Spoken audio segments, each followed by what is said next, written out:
কেরে তোরা ভোরের স্বপ্ন তো ফেলে দেয়, তাই না? স্বপন খান কি তাই তো জানবে পারলাম না। একটু সবুর কর, আগে আলহামদুলিল্লাহটা পড়ে নেই, সব জানবার পারবো। তোর নানি বুড়ি আমার সাথে লাগবে আসে। দেখ, এই সেলু গাজী এই বয়সেও 20 বছরের সুন্দরী বিয়ে করবে পারে।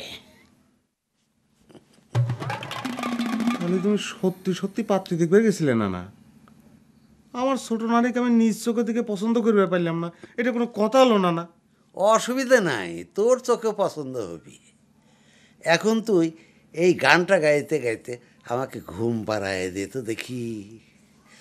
না বল পিপি মোরে আঙ্গিনা পানসি জরে জ পানসি জরে।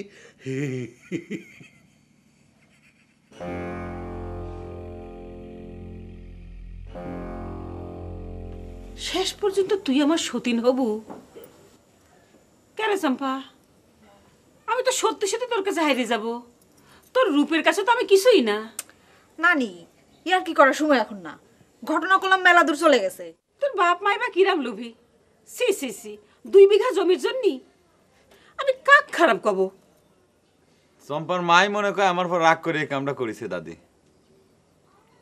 শোনেক চম্পা, সব নষ্টের মূল হলে আমাদের ওই বুড়ো। ওই বুড়োক যদি পথের ফকির বানান যায়, তাহলে ওর বিয়ে আর বংশ রক্ষার হাউসটা মিটে যাবে। শোন, এক কাম কর,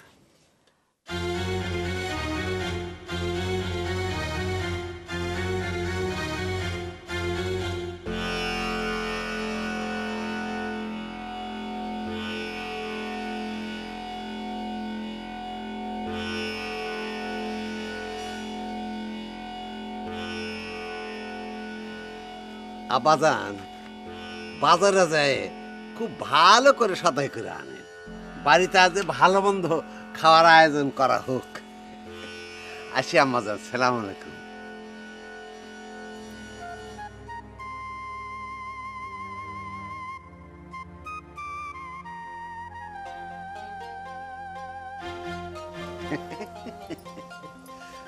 ভোরের স্বপন আসলেই মিলে রে নাতনি। এখন কি আর নাতনি কওয়া ঠিক হচ্ছে? সে কথা অবশ্য ঠিক কইছে আমার চম্পাকলি। তোমার বাপ মা যেহেতু জবান দিয়ে ফেলাইছে, এখন তো আমরা পড়া স্বামী স্ত্রী। শুক্রবার আসতে যাই একটু দেরি। বাপ মাক জবান দিলে তো হবি না। না, 2 বিঘা মাত্র জমি দিয়ে আপনি আমার মতো একটা সুন্দরী যুবতীর বিয়ে করতে চান, তাই কি হয়? না না, জমি তো 4 বিঘা ফয়সালা হয়েছে। তোমার মা কলো। মা কি দিবেন সেটা তো আর আমি জানি না, তবে আমার একটা শর্ত আছে। স্বপ্ন তো একেবারে মিলে যাচ্ছে। কি শর্ত চম্পা, কয়ে ফেলাও। বিয়ে যখন তুমিই করবে, তখন তোমার শর্তই আগে পূরণ করা দরকার। তোমাকে আমি বিয়ে করবার পারি, কিন্তু তোমার বিষয়ে আসার সহায় সম্পত্তি যা আছে সব কিছু আমার নামে লিখে দেওয়া লাগবে। দিলাম, বইয়ের নামে সম্পত্তি লিখে দিলে তো স্বামীরই থাকলো।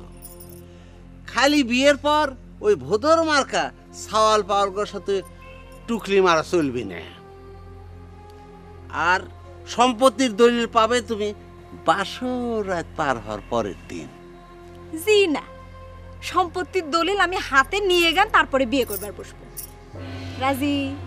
কায়দা করো। কায়দা করবো কি জন্য? ধরো এটা তোমার ভালোবাসার পরীক্ষা নিচ্ছি। ভালোবাসায় তো ফেল করা যাবি না। দিলাম, যাও সব সম্পত্তি তোমার নামে লেখে। যাই। বিদেশি বনদেশি। তুমি কি করবে চাও চম্পার মা? আমার মেয়াক তুমি একটা বুড়িয়া মানুষের সাথে বিয়ে দিবা চাও? বেটা চাওয়াল মানুষের বয়স একটু বেশি হলে কি হয়? তুমি যখন আমাকে বিয়ে করেছিলে তখন আমার বয়স কত ছিল? শোনো, জীবনে এমন সুযোগ তুমি আর কোনো দিন পাবে না। সারা জীবন তো মানুষের বাড়ির কাম করেই কাটাইলে, নিজের মুখে 2 বিঘা দিবার চাইছে, একটু চাপ দিলেই 4 বিঘা আদায় করা যাবে। তাই বলে মেয়াক বিয়ে দিয়ে তুমি বড় লোক হবে চাও? হ্যাঁ, তুমি চুপ থাকো তো। মেয়ের যা মতি গতি, ওই ফকিরের বাচ্চা ছাড়া তো ওরা কাক চোখেই পড়ে না। যা করার আমিই করব, তোমার কিছু করতে লাগবে না। তাও তো চম্পার সাথে কথা কওয়া উচিত নাকি?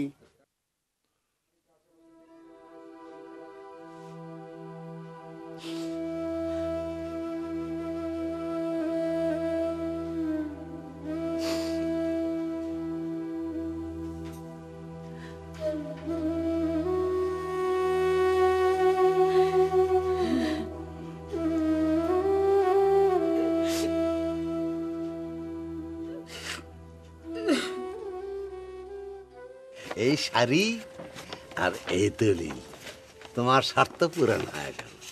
আচ্ছা এখন দেখি আমি কি আমার ভালোবাসায় পরীক্ষায় পাশ করেছি কিনা। পরীক্ষা তো মাত্র শুরু হলো না গাজী সাহেব?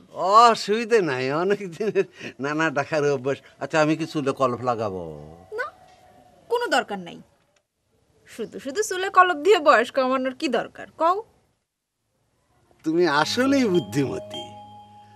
তোমাক দিয়ে আমার বংশ খালি রক্ষেই হবি না, বংশ উজ্জ্বল হবি বোঝা যায়।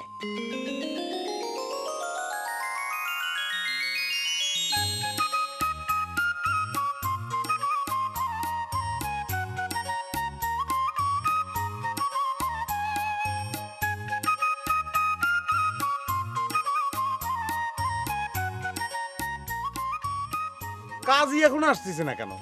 খাওয়া দাওয়া সব তো ঠান্ডা হয়ে যাচ্ছে। তাই তো।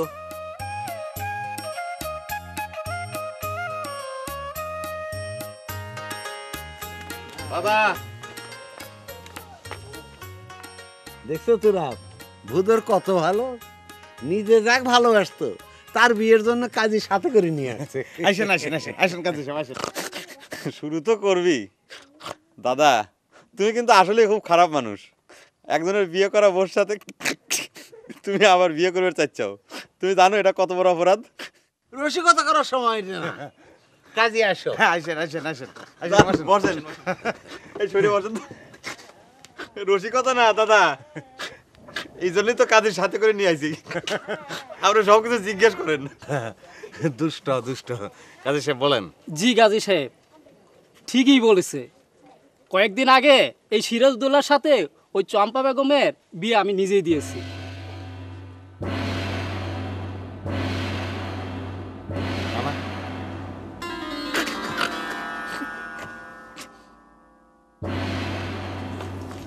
এইসব মিছা কথা।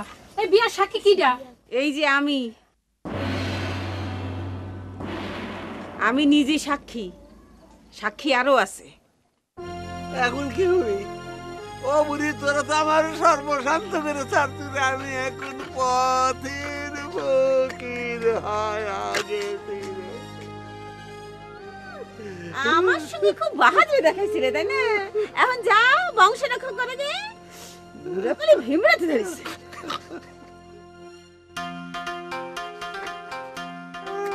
না না, চম্পাক তো তাহলে ওই শালা ভোদর পেয়ে গেল। চুপ করা, আমার সব কিছু চলে গেছে আর তুই হিসাব করতেছিস চম্পা।